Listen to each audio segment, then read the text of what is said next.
palavra que eu quero trazer hoje é um devocional que o Senhor me deu há uns dias atrás. Eu estava fazendo da minha leitura, o plano de leitura anual, e quando eu estava lendo naquele dia, Deus começou a ministrar, não era bem versículo por versículo, mas quase isso, e eu fui tomando nota. E como às vezes um bocado de costume até, e quando o pastor falou comigo para trazer a palavra nesse domingo, o Espírito Santo ministrou meu coração para trazer esse devocional.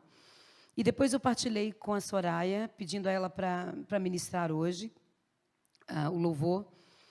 E eu disse, olha, se Deus não mudar nada, vai ser sobre esse tema. E nós falamos sobre algumas canções, conversamos um pouquinho. E depois de alguns dias, e eu trabalhando em cima do texto, durante essa semana, a Soraya me envia a foto da lição bíblica das crianças da sexta-feira. Era a mensagem de hoje.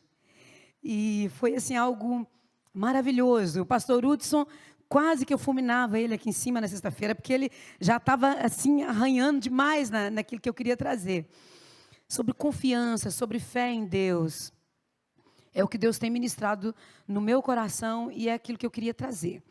E eu queria dizer uma coisa, me desculpar com os irmãos. Eu costumo, quando preparo uma mensagem para trazer, costumo preparar um sermão textual, ou expositivo, ou temático, algo bem organizado, não é? E eu busquei fazer isso, mas o Espírito Santo falava tão claramente para mim que eu deveria trazer o meu devocional. O meu devocional. Então, aguentem aí que hoje vai ser um bocadinho diferente. E o que eu quero ministrar nesta manhã vamos ficar de pé. Vamos ler o texto. É apenas um versículo que eu vou ler agora, porque depois nós vamos ler vários versículos. Eu vou precisar muito da mídia, muito, muito, muito, porque eu quero que vocês acompanhem. É uma história e eu quero que vocês acompanhem. E eu vou ler o texto-chave que está em 2 Coríntios, capítulo 5, versículo 7.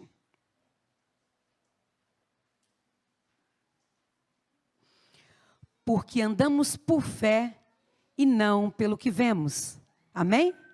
Podem sentar. Deus, eu te louvo pela sua palavra, eu te louvo por aquilo que o Senhor ministrou no meu coração. E eu peço, Espírito Santo, em total dependência do Senhor, porque eu de fato não consigo, Deus, nem sequer lembrar daquilo que o Senhor ministrou no meu coração, se não for o Senhor. Eu preciso do Senhor, fala aos nossos corações. Eu amarro agora, Senhor, todo pensamento contrário. Eu expulso, Senhor, todo demônio, todo ladrão da palavra. Em nome de Jesus, toda distração, ó Deus, fala aos nossos corações. Ministra, Senhor, transformação de vida em nós nesta manhã. Em nome de Jesus. Amém. Então o tema é este: viver por vista ou viver por fé? É uma escolha que nós temos que fazer todos os dias da nossa vida. Algumas vezes de uma forma mais difícil, mais acirrada, não é? E foi muito interessante sobre esse texto, porque eu não vou falar exatamente discorrendo sobre esse versículo, porque eu vou ler uma história para vocês. E a lição das crianças, e eu gosto muito da forma do ensino das crianças, porque é como aquela publicidade que tinha há algum tempo, eu não sei se era da Mel, que dizia assim: explica para mim como se eu fosse uma criança de 4 anos. Vocês lembram? Alguém lembra disso? Não? Ninguém? Não é muito antigo não, tá? Não vem não, é porque vocês não veem as coisas, tá? Porque há pouco tempo, por favor. Eu sei que dizia assim, eu não sei, não lembro mais, assim, era uma publicidade que pedia uma explicação e dizia assim: explica para mim como se eu fosse uma criança de 4 ou 6 anos, sei lá. E as lições das crianças é ótimo por isso, porque elas explicam tanto, porque às vezes nós lemos a palavra e damos por entendido, e de repente Deus tem algo muito mais profundo e até mais simples para nós, e a gente passa por cima, não é? E não compreende. E uma das coisas que estava lá na lição das crianças é que eles trabalham com objetivos, né? Saber, sentir e praticar. Então é preciso que as crianças saibam que Deus está no controle, é preciso que as crianças sintam confiança no Senhor, porque Ele está no controle, e é preciso que as crianças pratiquem dependendo do Senhor.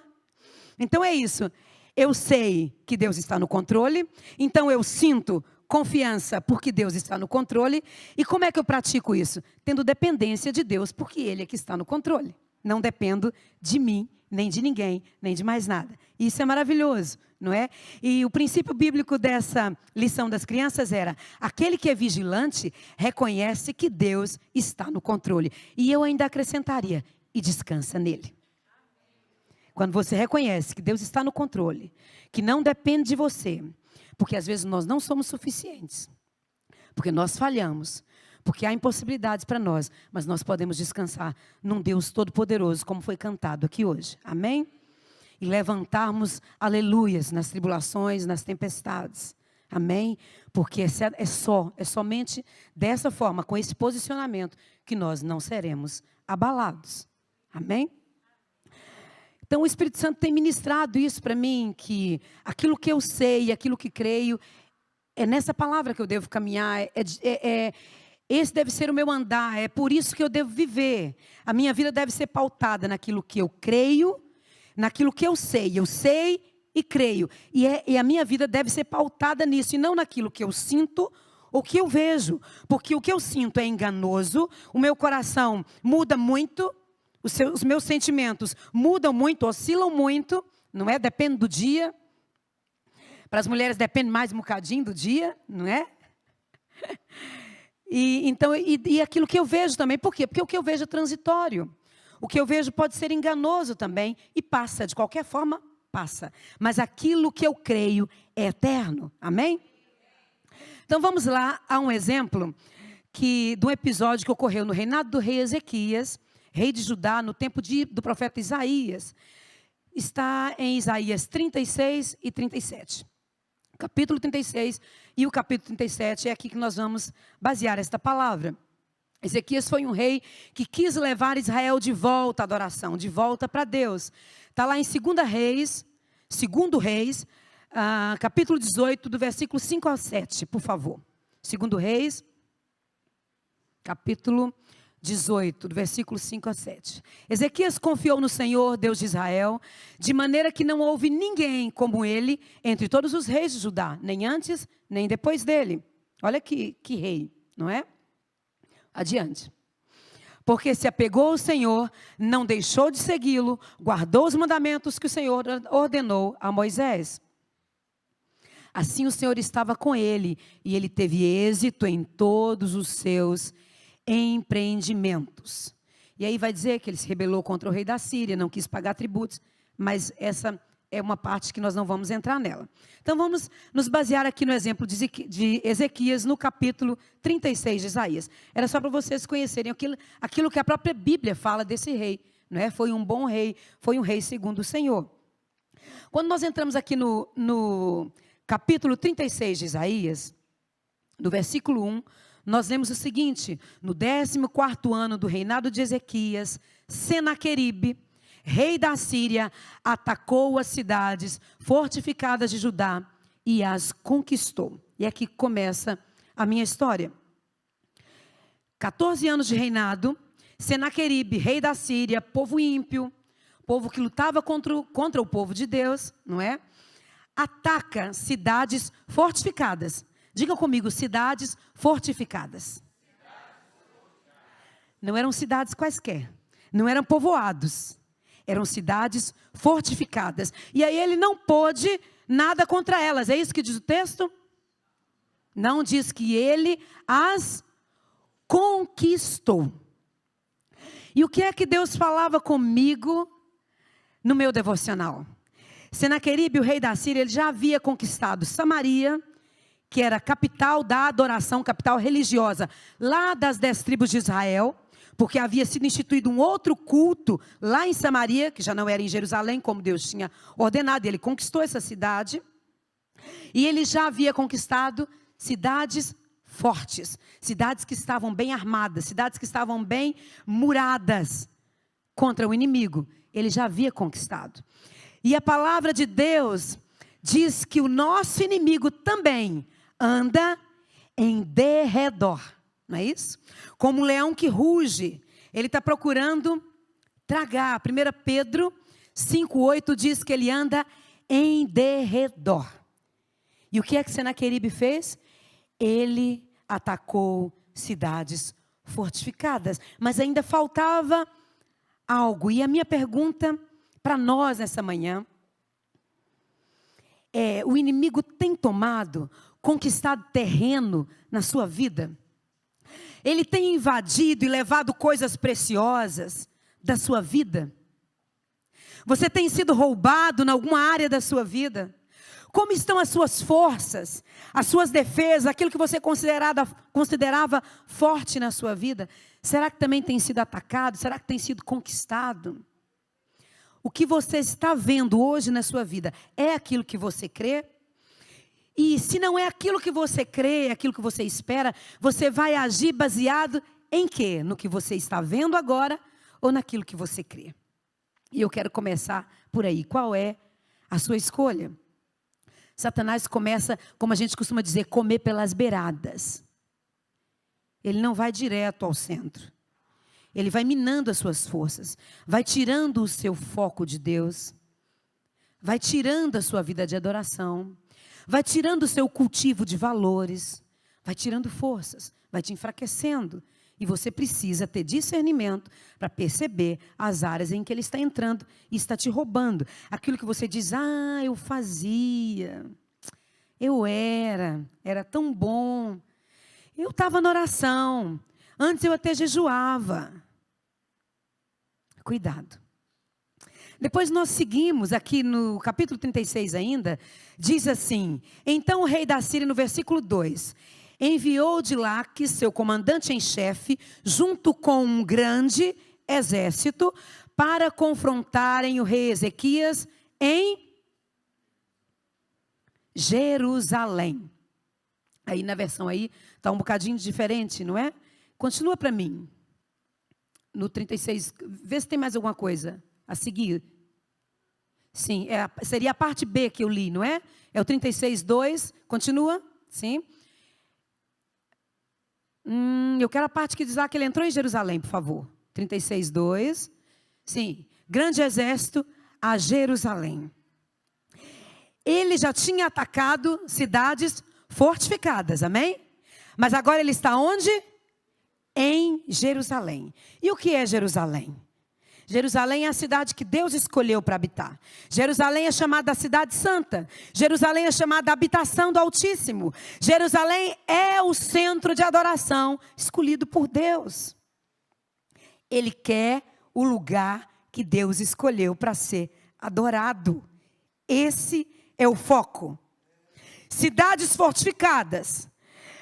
Colocar barreiras na sua vida, atacar coisas que você muito ama, é o mínimo para ele. O que ele quer atingir é a sua adoração, é o seu culto. E será que vocês não sabem que o corpo de vocês é santuário do Espírito Santo, que está em vocês e que vocês receberam de Deus e que vocês não pertencem a vocês mesmos? 1 Coríntios capítulo 6 diz isso. Alguma semelhança é mera coincidência? Quem é a habitação do Altíssimo? Quem é a morada do Altíssimo? Quem é Jerusalém? Quem é o lugar da adoração de Deus? Você, o seu coração, a sua mente, a sua razão, as suas escolhas, todos os dias da sua vida. Guarda isso, todos os dias da sua vida. E como ele diz lá em casa de vez em quando, às vezes é de segundo em segundo que você precisa escolher. E que você precisa chegar ao Senhor. Quais afrontas têm vindo sobre você, sobre a sua casa, sobre o seu ministério? O inimigo tem tentado tomar o lugar secreto da sua adoração? Você tem conseguido tirar o seu tempo com Deus? Ir para o secreto com Deus, falar com Ele, estar com Ele? Ele tem tentado enfraquecer na sua vida esse lugar de adoração? Eu tenho certeza que sim. Ele não desiste, ele tenta todos os dias. Eu tenho certeza que sim, mas você precisa discernir isso, você precisa enxergar isso, você precisa ver isso. Ele tem tentado roubar o seu culto, o seu congregar. E a sua oferta? Ele tem roubado a sua oferta? Ou você tem conseguido de coração voluntário? Porque oferta é coisa voluntária. O dízimo, Deus diz, é assim e é assim. Pertence a mim. A oferta é algo que você dá de coração voluntário. Você dá segundo o que propôs em seu coração. É você que decide. Será que ele tem roubado essa decisão de você? Como é que tem sido a qualidade disso? Ele tem tirado do seu foco da casa do tesouro?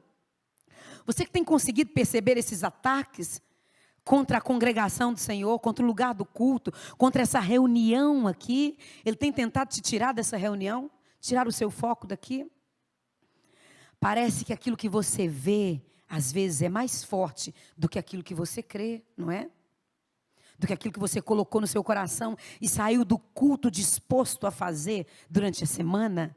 E de repente aquilo que vem sobre você durante a semana parece muito mais forte. Vem como um turbilhão, uma tempestade, como foi cantado aqui. E por vezes você é abalado. E nós cantamos, não seremos abalados, não seremos abalados. Mas é se confiarmos. Confiando em seu poder. Ele pode, eu não posso. E em seu eterno amor. Ele me ama, ele não desiste. Eu falho, eu erro, eu não cumpro, eu não jejuo, eu não oro, eu não entro no secreto, mas ele não desiste, ele vai me buscar, ele vai me buscar, ele vai me buscar. Enquanto tem vida, tem esperança. Não deixe que as acusações de Satanás te tirem da presença só porque você não foi lá. Você vai lá. Você vai lá, você vai decidir ir ao encontro do Senhor, ir para o lugar da adoração. Você não vai se deixar continuar sendo roubado, amém? Depois nós vemos que Senaqueribe, o rei da Síria, continua e começa a ameaçar Ezequias e o povo de Israel. E aí nós temos mais adiante, no capítulo 36, no verso 4, ele vem dizer que aquilo que você confia não pode te livrar das mãos dele. Satanás vem sempre dizer para você que aquilo que você confia, quantas vezes, até no casamento, sabe, não é só em Deus, sabe aquelas coisas que são de Deus, amizade, casamento, filhos, e nós não conseguimos crer, acreditar. Sabe quando nós acreditamos também nos irmãos, nos amigos, no marido, na esposa? Isso também é de Deus, isso faz parte daquilo que Deus nos deu, desse tesouro que Ele preparou para nós, e para nós continuarmos. E Ele vem roubar até a nossa fé nos outros. E nós já não apostamos nos outros, nós já não acreditamos nos outros. Nós já não queremos investir nos relacionamentos, porque não vale a pena. Por que tem tanta gente já tão mais disposto a investir em animais do que em gente? Porque eles não nos frustram. De vez em quando tem um que morde, né? Mas, na maioria das vezes, são mais dóceis e não é, do que nós. São mais amáveis, são mais fiéis aos donos, né? Mas Deus morreu por causa de pessoas. Esse é o seu valor. E isso é que tem valor para Deus. Ele não morreu por causa da natureza. Não, a natureza, sabe quando é que ela vai ser resgatada? Quando nós formos completamente transformados. A Bíblia diz que ela está suspirando, ela está clamando por esse dia, para ver a manifestação dos filhos de Deus, para que ela também seja resgatada da maldição que houve sobre ela quando Adão pecou. Mas é primeiro nós, primeiro a criatura, primeiro os filhos de Deus se manifestando, para depois toda a natureza, toda a nova terra que virá. Aleluias! Deus dá importância a nós. E Senaqueribe diz assim, o porta-voz vem trazer, não é? Uma mensagem que diz assim. O porta-voz do rei assírio mandou que transmitissem no verso 4. Esta mensagem a Ezequias. Assim diz o grande rei da Síria. Antes de ler, deixa eu voltar só um bocadinho atrás. Lá naquele versículo que nós lemos, agora atrás, no 2, dizia que ele enviou para Jerusalém um pequeno exército, não é? O rei da Síria que estava em Laquis enviou Rabsaque com um pequeno exército. Grande, guardem isso. Ele enviou um grande exército. Um grande exército. Agora podemos voltar para o verso 4. Assim diz o grande rei da Síria: em que você confia que lhe dá tanta segurança? Pensa que meras palavras podem substituir experiência e força militar? Com quem você conta para se rebelar contra mim? Com o Egito? Se você se apoiar no Egito, ele será como um junco que se quebra sob seu peso e perfura sua mão. O faraó, rei do Egito, não é digno de nenhuma confiança. E não é mesmo. Ele não estava errado. Capítulo 19 de Isaías descreve a profecia de Isaías a respeito do juízo divino contra o Egito. E no capítulo 30 e 31, ele vai pronunciar os ais sobre aqueles de Judá que iam se aliar ao Egito, porque o Egito não é de confiança. E ontem eu partilhava com alguns irmãos sobre uma altura em que, eu não lembro bem a altura, mas devia ser 2003, 2004, em que pensávamos muito assim, tínhamos muita...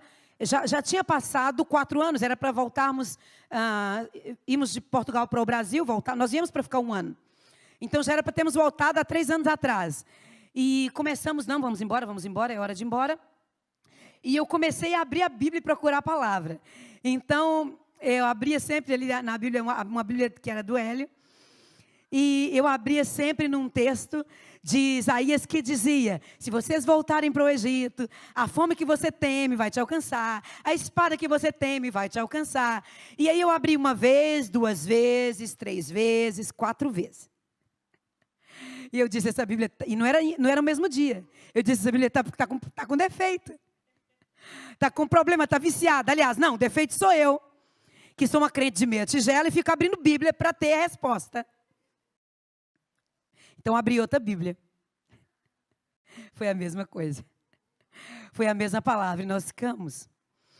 Porque o Egito, é claro que é isso que Deus queria ministrar ao meu coração, a mesma palavra que estava ali. Não voltem para lá. Deus falou com Abraão também, que depois falou com Isaac: não volta para o Egito, não vai para lá. Não é? Porque significava pactuar com algo mundano, confiar em poderes mundanos. E Deus quer um relacionamento profundo conosco de confiança. E Senaqueribe estava escarnecendo de Judá por ter confiado no Egito. E você, será que você não percebe? Será que você não vê que certas acusações de Satanás sobre a sua vida têm fundamento? E é porque você deixou o manancial, a fonte de águas vivas, e começou a cavar cisternas rotas que não conseguem reter água? Será que você não percebe que é por isso que às vezes você tem recebido um salário num saco furado, que vai embora e você não vê nada? Porque você tem confiado naquilo que não é de confiança. A nossa confiança tem que estar no Senhor. Mas Deus é misericordioso. E eu creio que nessa manhã, o próprio Deus traz um despertamento sobre nós. E Ele é misericordioso. E nós não podemos aceitar, mesmo que nós pecamos contra o Senhor, como eu disse. Ele nos quer de volta. Mesmo apesar das nossas fraquezas, das nossas infidelidades, nós nos mantemos de pé por causa da fidelidade de Deus. E não por causa da nossa. Tiago 4,7 vai dizer: portanto, sujeitem-se a Deus, mas resistam ao diabo, e ele fugirá de vocês. E mais à frente ele vai dizer: vocês que são indecisos, está difícil, a gente erra, a gente peca, a gente sai do prumo, indecisos, voltem-se para o Senhor, humilhem-se. Ele tem o tempo de exaltação para a sua vida. Amém? Mas e se a confiança sua não está no Egito? E você diz: eu agora decidi, já faz um tempo, pastora Kênia, que eu decidi confiar no Senhor e a coisa tem ficado pior ainda. Porque Senaqueribe não desistiu, a afronta continuou. Se a sua confiança for em Deus, não vai melhorar a questão do ataque de Satanás. Não, o inimigo é o mesmo. Os ataques são cada vez mais fortes. E Senaqueribe continua a atacar e ele diz assim, no 36, 7 e no 10, ele diz, talvez vocês digam, confiamos no Senhor nosso Deus. Mas não foi a ele que Ezequias insultou?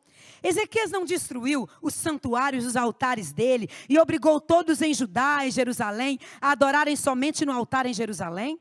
Além disso, imaginam que invadimos sua terra sem direção do Senhor? Olha o rei da Síria, ímpio, nem crente era, e ele diz que tem direção do Senhor. Foi o próprio Senhor que nos disse, ataquem essa terra e destruam-no. Ezequias tinha acabado de fazer uma reforma, que visava eliminar toda adoração a falsos deuses. Ele tinha arrancado altares de todos os lugares, das colinas, para que a adoração voltasse para Jerusalém. E agora o ataque é na mente dele. Isso que você fez foi contra o Senhor. O pessoal estava adorando, era a Deus. Aqueles altares que tinha, aquela dispersão que tinha, cada um adorando do seu jeito, na sua casa, da mentalidade deles. Mas eles estavam adorando o Senhor. Você atrapalhou a obra. Será que é de Deus a sua decisão? Será que você ouviu mesmo a voz de Deus? Era mesmo para você fazer isso? Era mesmo para você tomar essa decisão no seu negócio, na sua vida pessoal, no seu casamento? Tem certeza que foi Deus que te mandou? Será que você não ouviu errado? Para evitar o engano dessas vozes que vêm de Satanás sobre a nossa mente, não há outro meio. É palavra de Deus e oração. É vida com Deus, é jejum e consagração. É palavra de Deus, palavra de Deus, palavra de Deus. Como é que ele enganou Eva? Ela não estava firme na palavra, enganou Adão. Não estavam firmes na palavra que Deus tinha dado para eles. E de repente Satanás fala, vocês vão ser como Deus, comam desse fruto. Ela anda por vista, ela olha para o fruto. E, é bom. É apetecível, dá vontade de comer. Vou comer. É bom, parece bom. E destrói o relacionamento com Deus, porque anda pelo que vê e não pelo que ouviu de Deus. Mas Jesus no deserto, com fome, 40 dias, a palavra diz, ele teve fome. Não é vontade de comer com 40 dias, não é vontade de comer não, é fome. Que a gente faz um jejum de 6 horas, de 12 horas, de 24 horas, alguns de 3 dias, outros vão mais longe, de semanas. E você muitas vezes nem começou a gastar nem a gordura que tem no corpo. Você está com vontade de comer.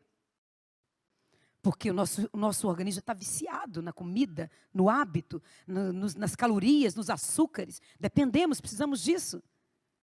Jesus teve fome. Com 40 dias já tinha ido embora tudo. E ele era possivelmente um homem magro, não é? Andava de sol a sol, né? Para todo lado, caminhando. Não tinha ali tanta reserva de gordura. Ele teve fome. Como é que ele vence Satanás? Com a palavra. Com a palavra. E nós só venceremos Satanás baseados na palavra. Até aquilo que você faz debaixo da orientação de Deus, você vai ter setas malignas na sua mente, questionando se é de Deus ou não. Você tem se questionado e duvidado do amor de Deus? Se há uma fraqueza em nós que nos derruba, que nos põe embaixo, é quando nós começamos a desconfiar do amor de Deus na nossa vida. Nos enfraquece. A Bíblia diz que aquele que busca o Senhor, ele precisa crer que Ele existe primeiro. Para buscá-lo. Para ir atrás de algo que de fato existe, não é? E não é só, não apenas crer que Ele existe, mas crer que Ele é galardoador, recompensador. Ele te recompensa porque você busca por Ele. Porque você vai atrás dele, ele te dá uma recompensa. Não é porque você jejuou, porque você orou. Essas coisas fazem parte da nossa vida e do nosso fortalecimento, das armas espirituais que nós pegamos para lutar contra Satanás. Mas Deus te ama apesar de você. Deus te ama e não desiste. E não desiste, creia nisso com todas as forças. Comece a crer nisso antes de começar a lutar e a se esforçar. Não é no seu esforço, não é na sua força, diz o Senhor. Ele mesmo luta por nós. Ele diz, eu serei achado de vocês quando vocês me buscarem de todo o coração. De todo o coração. Depois Senaqueribe continua e agora ele começa a fazer humilhações. E isso para mim é algo que nós vemos na nossa vida assim também, todos os dias, constantemente.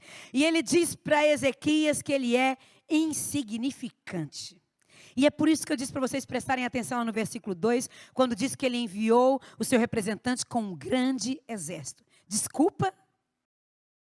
Você é insignificante e ele joga duro com você? Você não vale nada, você é insignificante, você é reles, ele te acusa e ele tem que mandar um grande exército para lutar contra você? Tem algo que não está batendo bem, não está fechando as contas. Você não é insignificante. Você não é insignificante. Você não é insignificante. Ele diz assim: vou lhes dizer uma coisa. Faça um acordo com meu senhor, o rei da Síria. Olha se você não tem propostas assim. Eu lhes darei 2.000 cavalos, se forem capazes. Desculpa aí a mídia, Isaías 36, 8 e 9. Façam um acordo com meu senhor, o rei da Síria. Eu lhes darei 2.000 cavalos, se forem capazes de encontrar homens em número suficiente para montá-los. Com seu exército minúsculo, como podem pensar em desafiar até o contingente mais fraco do exército do meu senhor, mesmo com a ajuda dos carros e dos cavaleiros do Egito? Ri na cara de Satanás. Aprende a rir na cara de Satanás. Nós precisamos aprender a parar de ignorar Satanás. A Bíblia diz para nós não ignorarmos os dardos deles, a seta, a astúcia dele.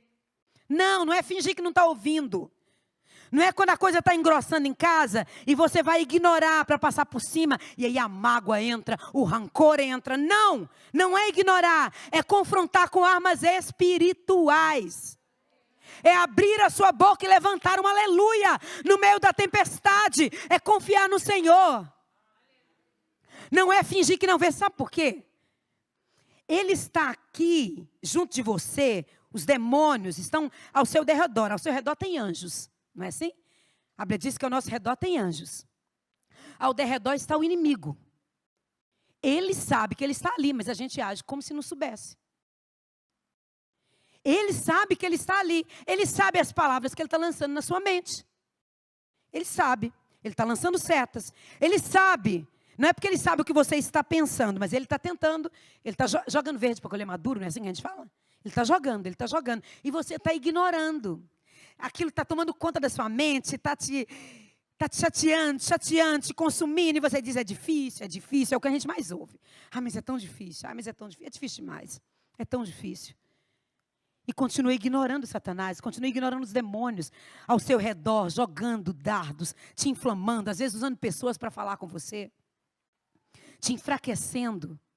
E você não abre a boca para mandar ele embora. Manda ele embora, experimenta mandar ele embora. Experimenta mandar ele embora. Experimenta pedir a Deus perdão se for a sua mente, se for uma dúvida ou incerteza do seu coração. Diz, Senhor, me perdoa se sou eu que estou duvidando do seu amor. Se sou eu que estou aqui pensando coisas que não deveria pensar. Quando Filipenses diz que a única coisa que você deve pensar é coisas puras, coisas amáveis, coisas dignas de louvor, em que há alguma virtude. Então não cultive.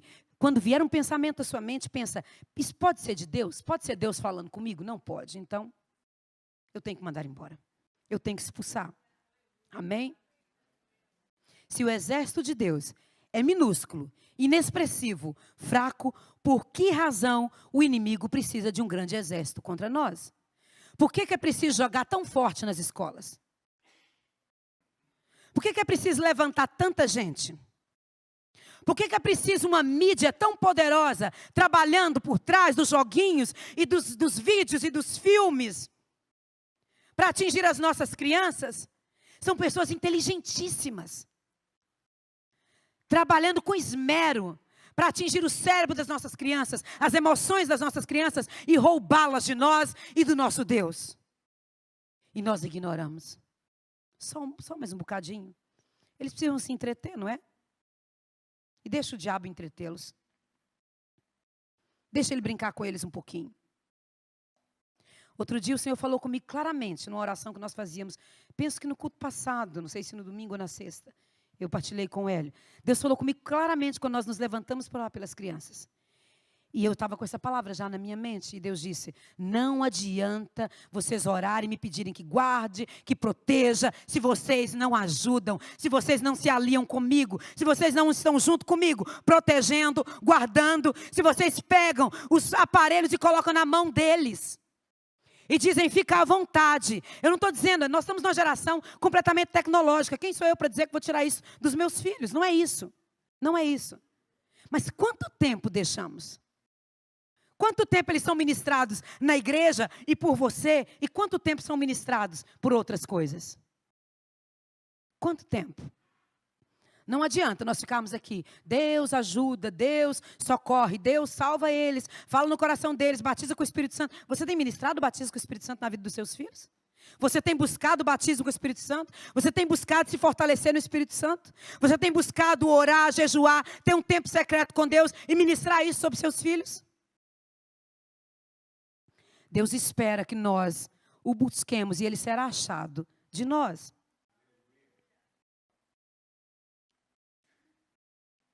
Ele não quer que nós foquemos nas fraquezas. Ele quer que nós nos foquemos no poder dele que está em nós. Que já foi colocado em nós. Que ele já nos deu a nos dar o seu Espírito Santo. Ele já nos deu. Depois ele continua com as suas ameaças contra a reputação de Ezequias. E os líderes ali que estão com Ezequias, que vão confrontar o porta-voz de Senaqueribe. Ele está ali gritando para todo o povo ouvir, numa língua que o povo entendia. Ele diz, não fala nessa língua, pode falar na outra língua que a gente entende, para o povo não entender e não esmurecer o povo. Ele diz, o quê? Vocês pensam que eu trouxe essa mensagem do rei só para vocês? Eu trouxe para o povo todo, porque o povo todo vai pastar com vocês, eles vão sofrer com vocês. Quantas vezes Deus vem te jogar, Satanás vem jogar isso na sua cara, no seu ministério, e diz, vai sofrer você e os seus liderados. Vai sofrer você e a sua casa por causa das suas escolhas. Senaqueribe faz isso. Ele diz, não deixa que o rei Ezequias os engane. Ele não pode livrar vocês. Esse Deus não pode livrar vocês. E ele continua. E o inimigo, por vezes, ele não fala só com você, só na sua mente. Mas ele também está usando pessoas ao redor de você. Pessoas que dependem da sua posição, do seu posicionamento, da sua liderança, para minar a sua força. E ele começa depois a trazer propostas. E ele diz, não confie no rei, confie em mim e terão o meu favor. Ele diz lá no 36, do 16 ao 17, não deem ouvido a Ezequias. Estas são as condições que o rei da Síria oferece. Olha só, façam as pazes comigo. As pazes com o inimigo. Sabe com quem é que nós fizemos as pazes? E não, nem foi nós, nem fomos nós que fizemos. Foi o próprio Cristo que fez as pazes. E nos reconciliou. Reatou a nossa amizade com o Pai. O nosso vínculo com Ele, a nossa ligação. E agora nós temos livre acesso. Podemos entrar. Hebreus diz com toda a ousadia. Como se não fôssemos pecadores. Como se merecêssemos alguma coisa. É com ousadia. Não é com temor, não é, não. Claro que com reverência diante do Senhor, mas ousados. Ousados, sabendo que Ele já te deu, que Ele já te prometeu.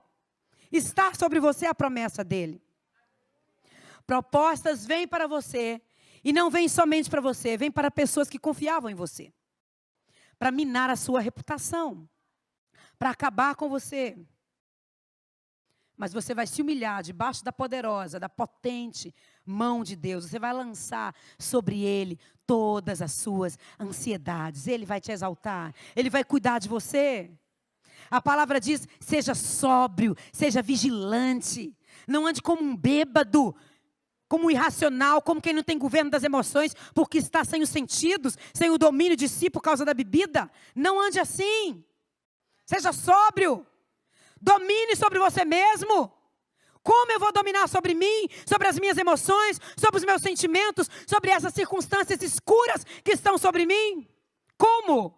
Através do Espírito Santo. Ele prometeu domínio próprio.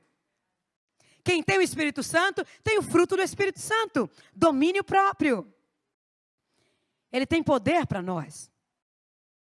E o Deus de toda graça, que em Cristo chamou a sua eterna glória, diz lá em 1 Pedro 5, depois de vocês terem sofrido por um pouco, Ele mesmo irá aperfeiçoar, firmar, fortificar e fundamentar vocês. Ele mesmo. Gente, essa palavra que eu estou trazendo para vocês foi a palavra para mim, o meu devocional. Eu espero não ter sido enganada, não é? Eu espero de fato ter ouvido a voz de Deus e ter algum parceiro aqui, alguma parceira que seja como eu, que tem essa falha, que tem essa dificuldade e que às vezes quer se apoiar no próprio entendimento, no próprio esforço, na própria sabedoria e que Deus chama de novo e diz: filha, sou eu que faço. Fica comigo, fica apenas aqui, fica. A ordem de Jesus foi: ficai, até que do alto sejais revestidos. Fazendo o quê? Fica. Eles ficaram orando, eles ficaram buscando, mas Jesus nem mandou orar, Jesus disse: fica aqui. Fica. Como é difícil ficar na presença do Senhor. Fica, não saia às pressas, fica. Não desista porque você não conseguiu hoje. Você disse que ia levantar de madrugada, ia levantar pela manhã, ia ser primeiro, seu primeiro alimento seria a palavra e você não conseguiu. Fica, volta. Sabe aquelas dietas que a gente promete, faz hoje e volta amanhã atrás? Mas volta. Se você insistir, você vai fazer. Deus vai te fortalecer, fica. Ele vai te fundamentar, Ele vai te fortalecer e você vai conseguir fazer aquilo que você tem que fazer. Tomar a posição que você precisa de tomar. Não deixa o convite de Satanás para que você ande debaixo das suas vistas, guiado por circunstâncias. Que quem anda por circunstâncias afunda. E cada dia mais afunda mais, porque a crise vem, o fim vem e a coisa está ficando feia. Já não é só na nossa vida em particular. Creia nele. As circunstâncias vão enfraquecer a sua fé. Mas em Hebreus diz para você olhar firmemente, sem tirar os olhos do autor e do consumador da sua fé. Aquele que inventou a sua fé, autor, ele criou. Foi ele que inventou isso. De você ser crente, de você ser filho de Deus, de você deixar de ser criatura para ser filho. Você não acreditava em nada disso. Não é, Amilca? Foi ele que inventou isso. E sabe quem é que vai consumar isso? Quem é que vai terminar isso? Ele. A Bíblia diz que ele é poderoso para começar aquilo que ele terminou. Aliás, ele já terminou aquilo que ele começou. Nós é que vivemos os processos, porque nós vivemos num tempo cronos, no cronológico. O Kairos de Deus já está tudo feito, é um ponto, é presente. É eternidade. E já está tudo feito antes da fundação do mundo. Ele já tinha visto a história toda, escrito a história toda. E você é mais do que vencedor em Cristo Jesus. É isso que a palavra diz. Ele não diz o contrário. O que é que fundamenta a sua confiança no Senhor? Sabe o que é que ele diz? Embora a gente viva etapas e processos, ele diz assim, olha, em Isaías 36 ele diz: mas você não sabe, eu decidi tudo isso há muito tempo. Planejei essas coisas no passado distante e agora as realizo. Será que você pode confiar num Deus assim? Esse Deus que nós cantamos que Ele é o poderoso Deus. Será que você consegue de fato que a sua ansiedade seja por Ele? Quando você canta a minha alma anseia? Anseia? Eu tenho uma ansiedade, eu estou cheia de ansiedade. É por Deus? Porque se não for, pega a ansiedade que não é e lança sobre Jesus, porque Ele diz que tem descanso para você. Descanso para a sua alma. Você não precisa viver preocupado. Depois começa uma vitória em etapas e há um posicionamento do povo, e eu não vou ler, mas a palavra diz nesse mesmo capítulo que o povo obedece tudo que Ezequias tinha ordenado. E o que Deus ministrava no meu coração é que, apesar de terem ventos contrários, gente contrária, inimigos, Deus levanta um povo para estar do seu lado. Gente que vai defender aquilo que você defende, gente com a sua visão, gente que vai te apoiar, gente que vai seguir a sua liderança. Amém? E qual era a ordem? Psiu. Fica em silêncio diante das acusações. Não diga nada. Não responda. Essa era a ordem de Ezequias. Não lhes responda nada. E o povo todo ficou em silêncio. Eu não sei se você às vezes se pega com vontade de não obedecer alguma liderança, Às vezes você até busca um conselho de alguém que você julga confiável, de uma liderança ou do seu pastor, mas depois é tão difícil. É tão difícil. Não. A Bíblia diz que os mandamentos do Senhor não são pesados demais. Não são pesados demais. É preciso um posicionamento da nossa parte. Depois há um posicionamento dos próprios líderes. Eles diante daquela afronta toda, eles rasgam as suas vestes e vão contar ao rei o que o porta-voz tinha dito. E Deus falava comigo, Ele levanta a liderança também para te apoiar. Pessoas com autoridade para te sustentar, para estar com você. Líderes fiéis que não fazem fofocas da sua vida. Que ouvem o seu problema e não repartem com os outros, mas te ajudam em oração, em jejum. Pessoas que você pode confiar. Sabe, às vezes Deus levanta até pessoas improváveis para nos ajudar. Vocês lembram de um menino num relato que tem lá em Atos, quando Paulo está preso, eles estão querendo matar Paulo, e diz que o sobrinho de Paulo, filho da sua irmã, ouve uma conversa. Vocês lembram disso? O menino ouve uma conversa de que eles vão matar Paulo. E vai lá contar para Paulo. E aí Paulo vai e diz para os soldados, diz para o chefe da prisão, olha, eu não posso sair daqui assim, tem que sair com escolta. Deus manda quem Ele quer para te ajudar, mas Ele manda. Ele te ajuda, Ele diz, eu não te abandono, eu te tomo pela mão direita, eu te sustento com a minha destra, com a minha força. E o rei também teve um posicionamento. E o que o rei fez foi humilhar. Foi rasgar as suas roupas, vestir com pano de saco, que era um símbolo de humilhação. E entrou no templo do Senhor. É o lugar da conquista, é o lugar da vitória, é o lugar de guerrear. Na presença. Na presença. Asaf, no salmo, eu não tenho, é 70 e tal. Um dos salmos dele, não me lembro agora. Ele começa a lastimar diante do Senhor e a dizer, olha, os ímpios andam aí à solta, eles é que prosperam, eles é que têm coisas, eles profanam o seu nome e você dá a corda para eles e deixa eles se esticarem. Eles é que estão bem e nós aqui justos é que estamos pagando, a gente é que está mal, não está valendo a pena ser crente. E ele diz assim, até que entrei no santuário. Isso fica assim na mente da gente. Só tem poder porque não entramos ainda. Quando você entra, nunca te aconteceu de ajoelhar e aí você não está conseguindo orar? Eu não sei se você já teve essa experiência e você orar uma não oração. Você dizer assim, Deus, olha, eu estou tentando. Ou você começa e de repente você é pego de surpresa por você mesmo, que você já não está orando. Já te aconteceu isso? Você está pensando na compra ou na conta, ou não sei o quê, e daqui a pouco, e não está orando mais. Você começou até, Senhor, e tal, daqui a pouco você não está orando mais. E aí você parar e dizer, Deus, olha, eu não estou orando. Eu não estou orando, eu tentei, eu vim para oração às vezes de manhã, né? Tem gente que demora mais a acordar. Eu tirei esse tempo, eu queria, mas eu estou aqui, minha mente está toda baralhada. Quando você começa a falar assim, já me aconteceu isso. Quando você começa a falar assim, você está orando. Você estava tentando orar bonitinho. Daquele jeito que você sabe, daquele jeito de crente. Mas aí de repente você começa a orar assim, esse jeito bobo.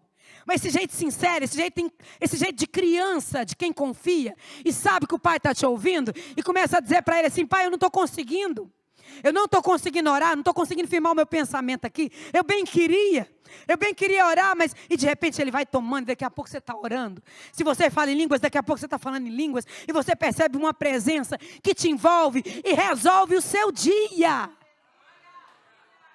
Aleluias. Esse é o nosso Deus, aleluias. A humilhação é o caminho de Deus para a exaltação. Nós temos a história de Ana e Penina. Ana não olha para as circunstâncias, para a sua infertilidade, ela não podia ter filhos, ela vai ao encontro do Senhor, ela entra no templo, na presença. Ela não olha para as circunstâncias, não se rende a fatos naturais, a fatos aparentes, ela confia no sobrenatural de Deus e diz, se o Senhor me der, eu vou devolver. É para a sua glória, é para a sua glória, Deus, eu quero viver para a sua glória. Diga para o Senhor, eu quero. Diga um eu quero para o Senhor nesta manhã. Decida. Decida. E busque a ajuda de pessoas que podem te ajudar. Ezequias buscou a ajuda do profeta de Deus e ouviu uma palavra de Deus para ele. Ele diz para o profeta que é dia de humilhação, é dia de rasgar as vestes. Diz que Judá está como uma mulher que está na hora de ter o filho, mas não tem forças para parir. Porque Judá estava fraco, estava idólatra, já estava corrompido como as outras 10 tribos. Eles mereciam mesmo ser invadidos. Essa é a verdade. Mas ele busca ajuda, e buscar a ajuda de Deus é crer que Ele é capaz de agir a seu favor. É preciso crer, é preciso crer que Ele é capaz de ajudar. É crucial ouvir a voz dos profetas do Senhor, ouvir a voz daqueles que nos despertam, daqueles que nos orientam, que nos dão a direção dentro do mover do Espírito Santo. Não ouça qualquer voz, ouçam homens de Deus, mulheres de Deus, que te levam para o caminho de Deus, confie nisso. E a resposta de Deus vem pelo profeta e ele diz, não se preocupe Ezequias, a ofensa é contra mim. É isso que Deus diz para nós nessa manhã, não é contra você essa luta, é contra mim, essa batalha é contra mim, aquilo que vem contra a sua vida é contra mim, não estão pelejando contra você, é contra mim, a sua vida está escondida em Cristo e Cristo em Deus, hey, aleluias. Jesus disse para nós, no mundo vocês vão ter aflições, vocês não são desse mundo, o mundo vai odiar vocês. Não fiquem assombrados por causa da tribulação que vem sobre vocês, como se alguma coisa espantosa estivesse acontecendo. Não fiquem assim, não fiquem. Eu estou com vocês até a consumação dos séculos. Ele diz, a guerra é minha. O versículo diz assim, ouça, eu mesmo agirei contra o rei da Síria, e ele receberá notícias que o farão voltar para a sua terra. Deus vai fazer o inimigo retroceder na sua vida. Ele terá que voltar. Ele diz, a vitória é minha, ali eu providenciarei, 37, versículos 6 e 7. Ali eu providenciarei que ele seja morto à espada. Eu mesmo providenciarei. Eu vou acabar com esse problema. Eu vou acabar com esse dilema. Sou eu. Não são as suas táticas. Não é na sua força. E não se culpe pela sua fraqueza. Porque eu sou todo-poderoso e estou com você. Amém? Eu venci o mundo. Eu vi Satanás cair do céu. E fui eu que disse, está consumado, está terminado, aleluias. Mas sabe, às vezes aquilo que parecia mal, fica pior, não é? Não tem lá o meme? Estava ruim, não é assim, Rubem? Parece que ficou pior. Parece que fica pior, e ele não desiste, ele continua a ameaçar, e agora ele vai mandar uma carta para Ezequias, uma ameaça por escrito, para Ezequias. E ele vai de novo fazer a proposta. Ele vai dizer quem é você para escapar. Os deuses todos, dos outros países não conseguiram, das outras nações não conseguiram escapar. E nem Samaria, que supostamente é o mesmo Deus, não é? Não escapou. Você também não tem poder para escapar. Mas Deus te convida a ver o invisível. Deus te convida a não aceitar a carta de Satanás e se posicionar com perseverança e maior profundidade na sua busca por Deus. Entrega e rendição totais diante do Senhor. E diz que Ezequias sobe ao templo com um papelzinho na mão, com aquela carta na mão e estende a carta. Aquilo devia ser um rolo, né? Naquela altura, não é?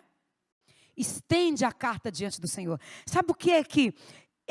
aquilo que eu entendia no momento... Era como se ele dissesse assim, o senhor está vendo? Lê, não. Lê você mesmo.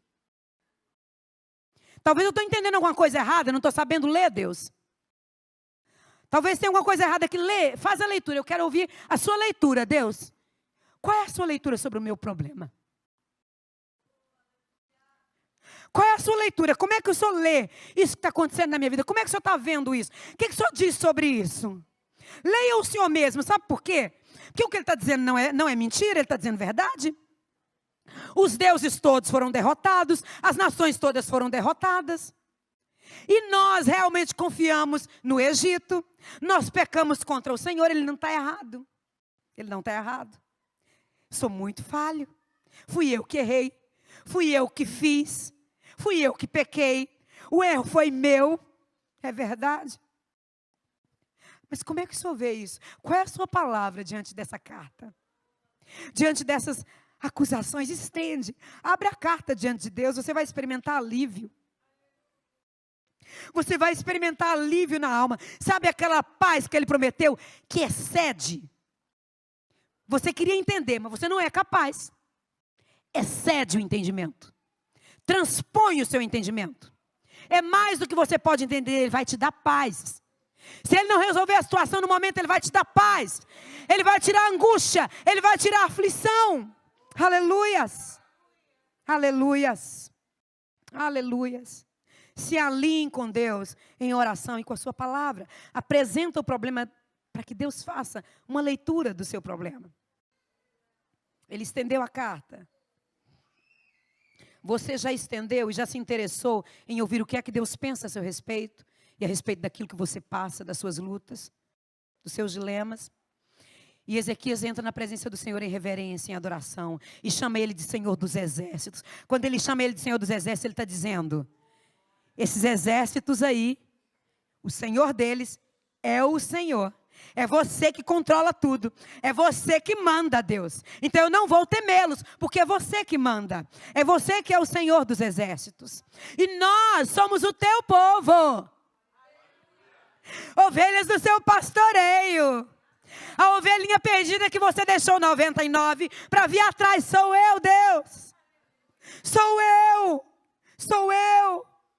Sou eu, o filho pródigo que você quis abraçar, que você esperava todos os dias na janela, e fez festa e colocou anel no dedo e sandália nova. Sou eu, sou eu, sou eu, Deus. Eu pertenço a ti, eu sou do meu amado. E ele diz: o Senhor está acima de tudo, como nós cantamos, nome sem igual, nome sobre todo nome, nome todo poderoso, mais forte que tudo, maior que tudo. Nas canções rola tão bem, não é? Com a música tocando rola tão bem. Coloca uma música no seu lábio, coloca um cântico no seu lábio, começa a cantar em casa. Começa a cantar diante do problema. Começa a levantar uma canção. Nós não cantamos? Canções são armas. São armas. O louvor é uma arma. Diz para o Senhor: tu és digno. O Senhor é que é grande. O que é que você tem engrandecido na sua vida? Sabe o que é engrandecer? Engrandecer é tornar grande.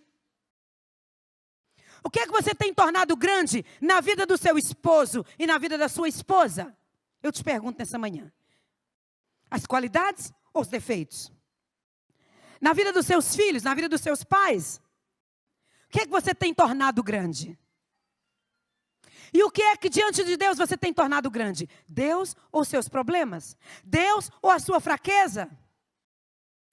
Torne grande o nome do Senhor na sua vida. Torne grande as coisas boas da sua vida. Torne grande, sabe? Outro dia nós estávamos comprando material e tínhamos ganhado por causa de 2 fotos, não foi? A empresa do Hélio colocou lá para colocar umas fotos dos meninos fazendo trabalho manual, no verão, né, nas férias. E o Hélio tirou lá a foto do Caio, né, na marcenaria lá da Alex e da Érica. Tirou uma foto do Rubem fazendo o quê, hein? No contrabaixo. E nós mandamos. E ganhamos um voucher para a compra de materiais. E saímos e gastamos um voucher. Ficou outro ainda. de bola para gastar. Então, quando entrei no carro, eu disse, Eli, vamos adorar o Senhor. Num tempo de tanta dificuldade, tanta escassez, em que nós por vezes contamos as moedas, e o Senhor nos traz, e às vezes nós não engrandecemos as pequenas coisas, o pastor Antônio sempre fala disso aqui, pequenas coisas, que na verdade não são pequenas, mas eu digo, porque às vezes nós passamos por cima, atropelamos, mas a mínima que acontece de ruim, onde está o Senhor? Você errou, você é culpado. Se você tivesse feito assim, e não lembramos dos elogios, nós não lembramos de enaltecer aquilo que é bom, não é? Precisamos aprender a andar por fé, a cumprir a palavra de Deus, a ouvir a palavra, e não sermos meros ouvintes, mas cumpridores. Colocar a nossa casa em cima da rocha, construir ela lá. Lembrar daquilo que Deus nos falou. E Ezequias começa a lembrar e dizer que Ele é o único Deus, que de fato os outros deuses sucumbiram. E ele diz assim, mas eles eram deuses falsos. Eles não eram deuses de verdade, mas diante do Senhor eles não vão prevalecer. E ele coloca a sua fé no Deus que sustenta tudo com a sua palavra. Ele diz, sim, tu criaste os céus e a terra. E quando ele faz esse reconhecimento, faz esse pedido de intervenção, essa oração de fé, despreza aquilo que não é Deus e coloca a sua confiança em Deus, com o objetivo de glorificar a Deus, porque ele vai dizer assim, agora, Senhor nosso Deus, salva-nos do poder desse rei. Então, todos os reinos da terra saberão que somente tu, Senhor, és Deus. Ah, agora eles vão ver quem é que eu sou. Eles vão ver quem é que eu sou. Eles vão ver se eu sou crente ou se eu não sou. Não, eles vão ver Deus na sua vida. Eles vão exaltar a Deus. Eles vão vir para a casa do Senhor louvar a Deus com você, por causa do Deus que brilha em você. Amém? A resposta de Deus, por meio do profeta, é que ele ouve e atende. E Deus vai dizer assim, através de Isaías. Assim diz o Senhor, o Deus de Israel. Visto que, por causa de, você orou a mim a respeito de Senaqueribe, rei da Síria, o Senhor proferiu esta palavra contra o rei da Síria. E aí vai vir toda uma palavra e vai dizer, filha de Sião, despreza, ri deles, ri dessa afronta, eu vou colocar um freio na boca dele, um anzol no seu nariz, vou fazer com que ele volte pelo mesmo caminho por onde ele veio te atacar. Ele vai ter que voltar, e você vai rir e vai zombar dele. Aleluias. O próprio Deus nos encoraja a buscá-lo. Ele nos encoraja com as suas promessas. E ele vai dizer, tudo isso que ele conquistou, tudo isso que ele fez é porque eu tinha planejado há muito tempo. Fui eu que planejei que você ia destruir as nações, fui eu que planejei. Era esse o caminho, ia passar por isso. Quando as coisas estão dando tudo errado, lembra? Tudo coopera conjuntamente para o bem daqueles que amam a Deus. Tudo não foge do controle de Deus. Não foge do controle de Deus. Ele está no controle. Então ande por fé e não pelo que você vê ou sente. Em nome de Jesus. Ele diz, eu planejei tudo isso, mas o maligno não lhes toca, diz lá em João. Aquele que é nascido de Deus, o maligno, não pode tocar. Deus está com você. E a vingança é dele. Ele vai fazer o seu inimigo cair diante dos seus olhos. Ele vai te dar promessa, ele vai trazer a vitória sobre a sua vida. E ele traz vitória sobre aquele exército de Israel. Aquele que foi considerado insignificante. E diz que naquela noite, o anjo do Senhor foi ao acampamento assírio e matou 185 mil soldados assírios. O exército não teve que lutar. O próprio Senhor matou. Enviou o anjo. Às vezes nós precisamos pedir ao Senhor que envie anjos poderosos. Anjos de guerra para guerrear as nossas guerras. Aquelas que nós não conseguimos. E além de tudo, a Bíblia diz que há um anjo, o anjo do Senhor, que não é um anjo, mas é o próprio Cristo, que acampa ao redor dos que o temem e os livra. Os livra. Os livra. Você teme a Deus? Você busca o Senhor? Ele vai te livrar. e livrar e te livrar. Creia nisso. Confia nisso. Colossenses 2, do 13 ao 15, diz assim: e quando vocês estavam mortos nos seus pecados e na incircuncisão da sua carne, Ele lhes deu vida juntamente com Cristo, perdoando todos os nossos pecados. Todos. Os que você fez e os que você vai fazer. Cancelando o escrito da dívida que era contra nós. E que constava de ordenanças, o qual nos era prejudicial. Removeu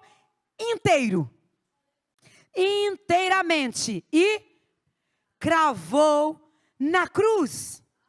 E despojando os principados e as potestades, tomando deles tudo que ele tinha roubado da sua vida, da minha vida, toda a paz, toda a prosperidade, todo o consolo de Deus, toda a vida, toda a salvação. Ele despojou os principados e as potestades, triunfou sobre eles, desprezou, expôs eles publicamente. Celebre esse Deus na sua vida. Confie nesse Deus todos os dias da sua vida. O inimigo será obrigado a fugir quando você levantar um aleluia. Vitórias em Deus são vitórias sobrenaturais. Muitas vezes Ele quer que algo morra em você e na sua vida. Ele teve que matar Lázaro.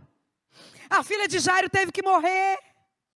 E Ele nos chama para a morte, Ele nos chama para a renúncia. Ele diz para nós abraçarmos o seu sofrimento e a sua morte, para que sejamos ressuscitados com Ele em glória.